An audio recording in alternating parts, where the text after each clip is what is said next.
Good morning. It is Saturday. Why don't you all just stay in today? Get some rest. Get up late. It's afternoon, just afternoon, which normally I get to this sooner in the day, and that's a good thing because later in the day gets crazy. Um, it is 04/04/2020. That probably means something. I'll let you know what when I figure it out. Doesn't matter. Um, Ooh, boy, lots going on. I have not been out on a walk, which was my goal for the morning. I was just about to take the dogs and discovered that Sydney had taken the dogs. And I don't know why I didn't think I could take a walk without the dogs, but I felt like I wanted them with me. Um, I almost always do that.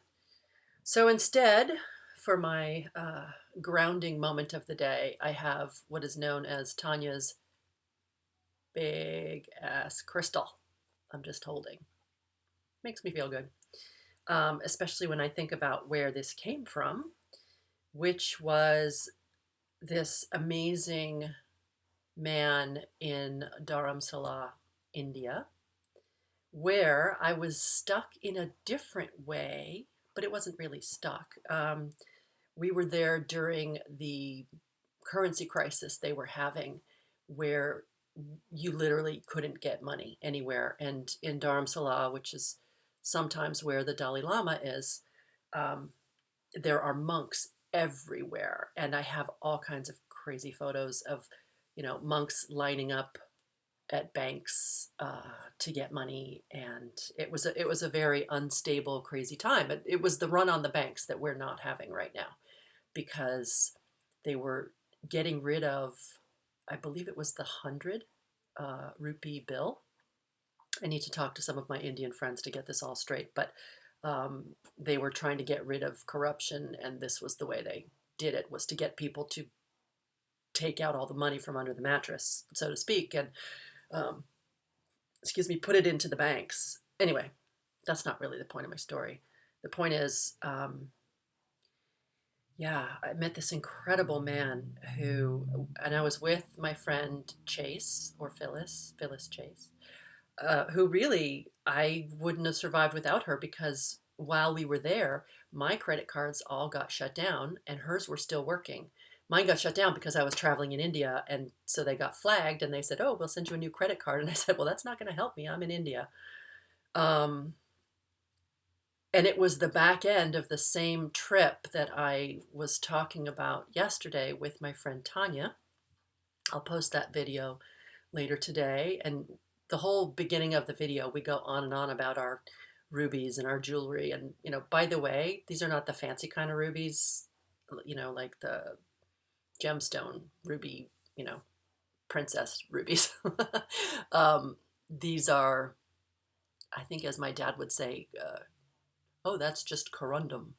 And it's a mineral. And the ones that we are talking about are these rough, raw, like a cloudy ruby, really just beautiful. Anyway, the man who sold me this, he said this is a really powerful stone, and it was really one of his favorites. And we went into his shop almost every day uh, while we were in Dharamsala. We could only eat at two different places because they were willing to take our credit cards and we had no cash.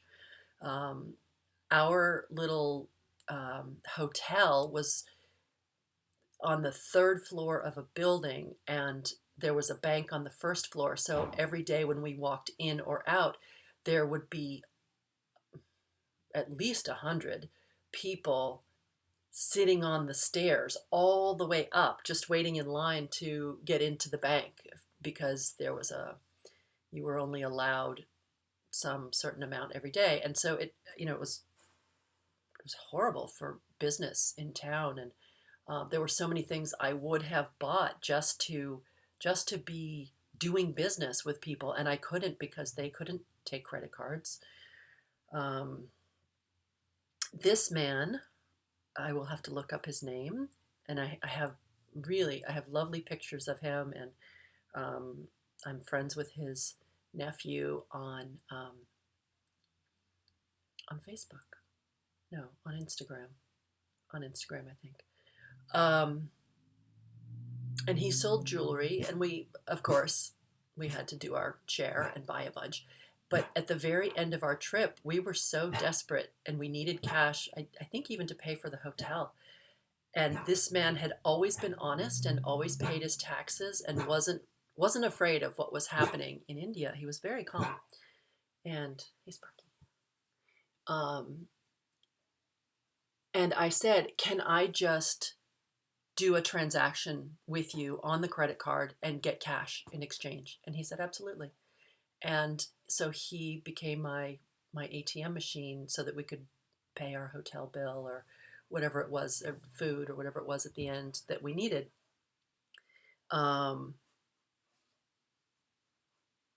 yeah, and I don't know why. I don't know why I went to that story today, but it's funny because um, I was thinking this morning a lot about. I was thinking about work and jobs and what is this going to look like on the other side? And for the most part, I try not to go there because I don't know. I don't know what kind of work I'm going to be doing next. I've actually been in the question zone for months, if not years, feeling like as much as I love photography and what I do, like there has to be more. I can do more, and I have to be doing something bigger than what I've been doing because it feels like not enough to me. Um, and at the same time, I've been really um, encouraged right at the beginning of this. One particular person, you know who you are when you hear this story, um, reached out and asked if she could have access to her high res files, um, and that she wanted to make some books, just of her family, uh, since they were going to be all in quarantine. And this is in London. And sorry if I told this story already. I feel like I might have, but whatever. Um, I'll tell it a different way. So I don't always include high res files when I shoot. Sometimes I do, sometimes I don't. It's specific to the kind of shoot that I'm doing. Um, but my feeling is that the shoot fee is for me, my expertise, my 30 years of experience, my what I bring to the table in the moment, and what I bring to the experience, because it's not a table, it's an experience.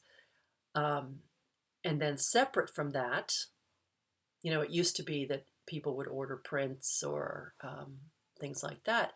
And because we've switched to such a digital world, um, the people sometimes don't even go to prints anymore. And so the files are a separate thing. The files are the prints that I used to do.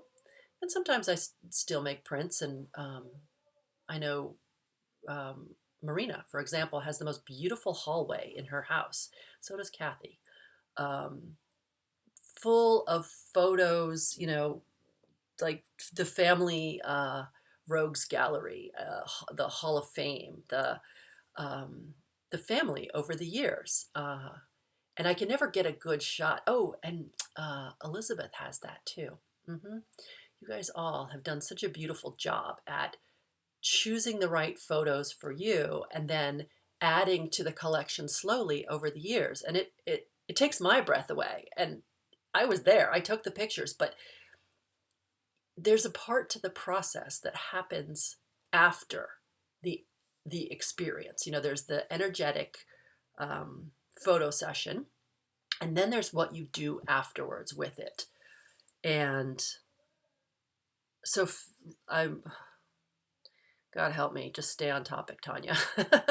um, so when it comes to family photography, um, everyone knows I way over deliver. I just do way too much. I give too much. I'm so sorry. I confuse the heck out of most of you, because I give you hundreds of photos, um, and that's the edited version. So, and it used to make me sad that I literally was giving people more photos of their family than I ever had of my own, but that's beside the point. So anyway, particular woman in London says, I'd love access to these high-res files. Now, it turns out that one set she had already purchased and the other she hadn't. So she said, and she had to beg me to write an invoice. And if you know me, you know that you probably have to beg me to write an invoice. Um, and I was so grateful for that. So grateful that she wanted to and was able to pay me just as this was all beginning. Because that'll be the last check I see for a while. Which is, that's scary. And what was even more meaningful to me and more important was just what she said about it, and the way she said that looking through these old photos brought her so much joy. Wow, that's just actually making me feel quite emotional. Like, hmm, interesting.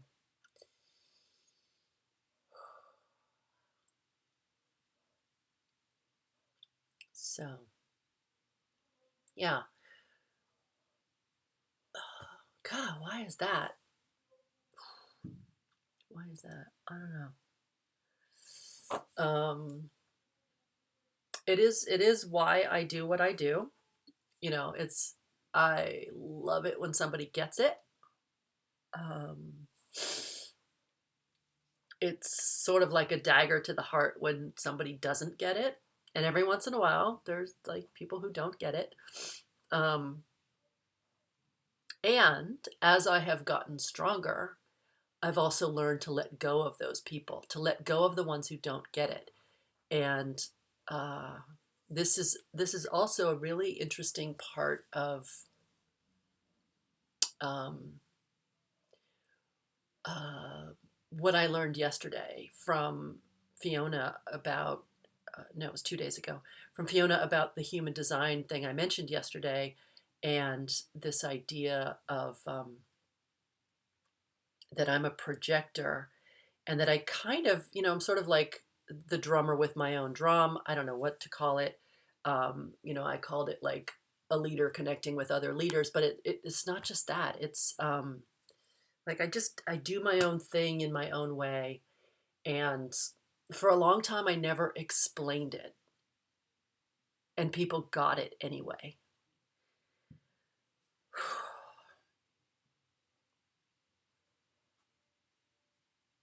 Wow. And I'm like, ugh. Sorry.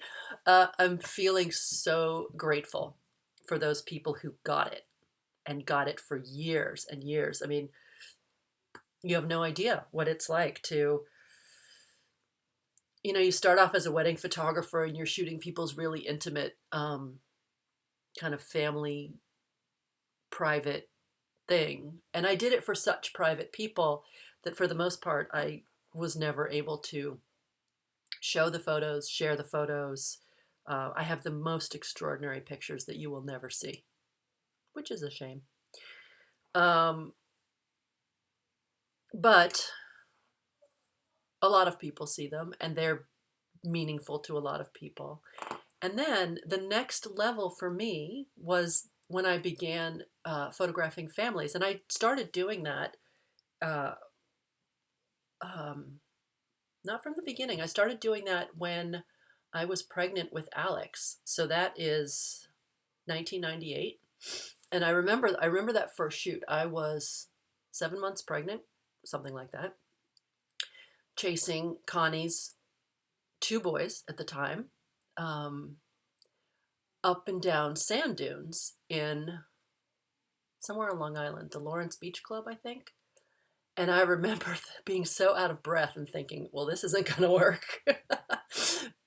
Yeah, imagine a 7-month pregnant woman running up and down a sand dune, chasing two little boys.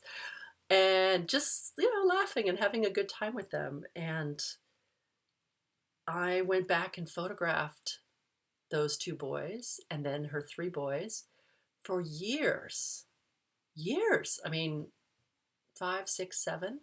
And I did that for a lot of people, year after year after year. And that's a huge luxury that anyone could do that, because I'm not inexpensive. Although I basically stopped raising my prices. Feels like 10 years ago, but whatever.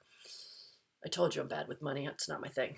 Um, it's the love. It's the passion that it's the uh, it gives my life meaning that I could share that with people, and that they trusted me so much, that I became like a annual ritual. And I gotta say, huge shout out to Cathy Thomas, who, like, above and beyond most people, and I know she's probably getting to the place where the kids don't want to participate anymore. But I love how she always framed it, and was really open about saying this to her kids. Like, this is for me, the mom. This is for me to, um, because, it's her thing. It's every year, every end of the summer, and sometimes early in the fall, we would do these portrait sessions, exactly in the same place, not always at the same time. So, the September shoot would always look a little different um, from an August or something like that. But, um, whew, and to Jen Hawkins, who I hope I speak to today, who, yeah, she and I'll talk about this kind of at length. I know, because she has a really interesting take on it. And I'll tell you how that all started. Anyway, there are a number of you out there and who I haven't mentioned, and I love you guys so much for that gift that you gave me year after year after year to come into your life and do what I did really privately, and I never had to explain it to you. I never did explain it. You were just going with it. And there was a time a few years ago when I'm still really into archetypes. I love archetypes. Um, there are so many of them that resonate with me, and Carolyn Mace is my sort of go-to archetype um, source. I read about all of the things that she has to say. I think she has some archetype cards that I have here. Uh, One of the ones that has always resonated for me is the Queen. And, hi, here's my chair. um, and I always felt like I was connecting with other queens. And it's not queen like royalty, it's queen like, I don't know, like master of a domain, or it's a kind of a leader thing, but it's a feminine sort of leadership, and also sovereignty, and also knowing who you are. And um, I don't know. I'm I'm doing a good job at learning who I am over and over, and deeper and wider and all of it.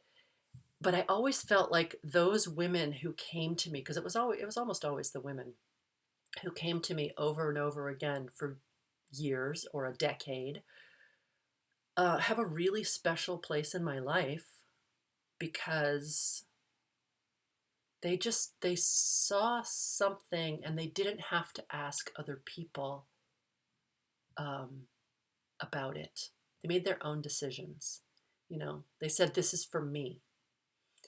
That's what's rising here. That's what's going on, I think, in a really big way in the world.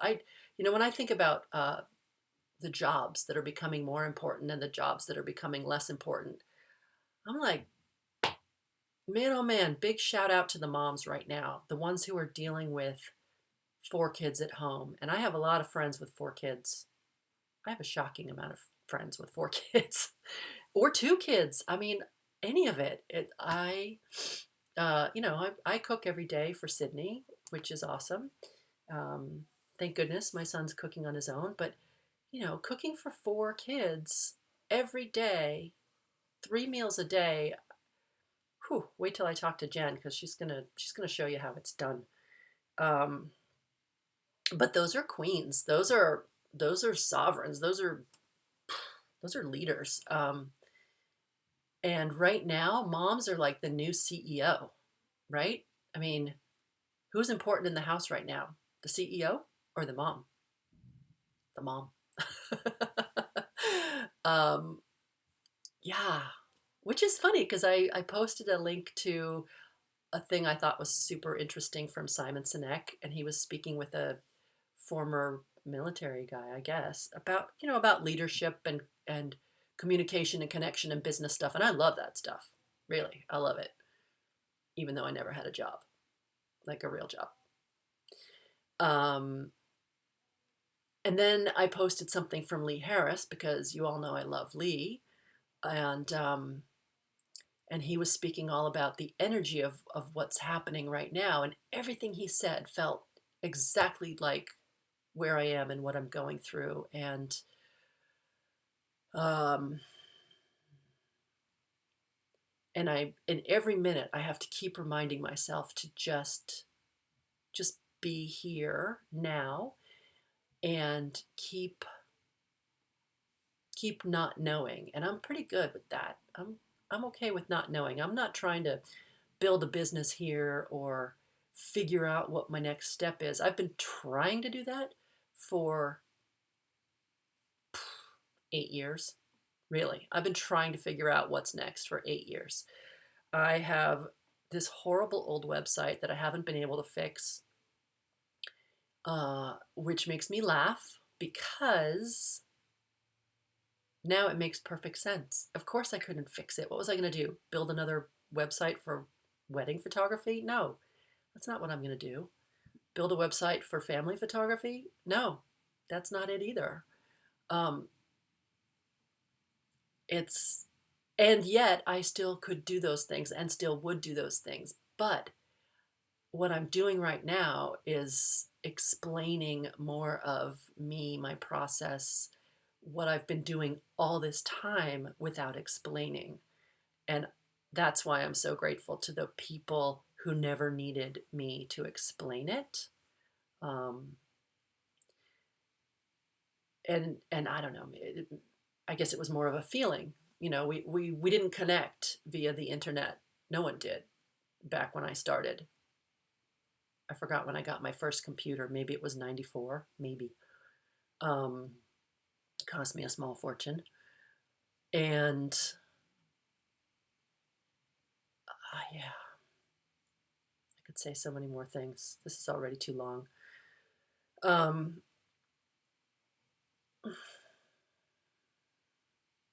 yeah, I grew that business of connection in a time when the connection was more personal and more direct and more face to face, person to person. I feel your energy, you feel mine. Your friend recommended me. I think it was Maggie who once said, uh, I was I was like a little secret black book person. I was the person you didn't want to share from your black book. I actually had a person say to me once, "Oh, I don't want to tell any of my friends about you because I don't want to not be able to get my slot, in the late summer when a lot of people want family photographs." And I thought, well, that sucks. I mean, for me, that sucks because, first of all, I'm a Scorpio. That means I am super loyal. I mean, loyal beyond loyal. Two,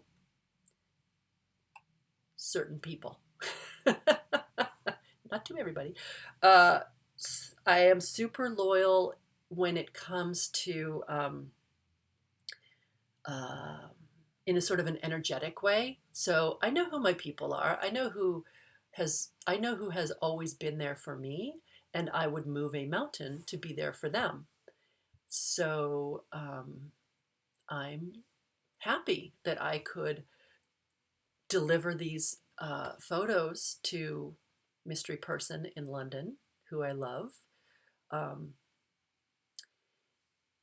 because there she is stuck in her house, stunningly gorgeous house, with the most amazing husband and child ever. And she's finding joy in looking at these old photos, which is funny because that came up in Lee's talk today about reflecting, going back, looking back at family and family history and even ancestral stuff. I've been doing a lot of that myself, um, wanting to go back, look backwards. And I'm just being okay with this middle place, this letting go place. So, um, yeah, this is the let go. So I'm just gonna do the let go. Jump off the cliff. Imagine the wings will sprout on your way down, and try not to freak out because it would be so easy to freak out right now. And where would that get me? Nowhere. All right, so I'm going to talk to some more cool people in the next couple days. I'm so happy I can share them all with you. And if you hung in this long, yay you. I'm just doing this for me. There's only one of us here, right? It's just me. I'm just talking to myself. Okay. Thanks. Love you. Bye.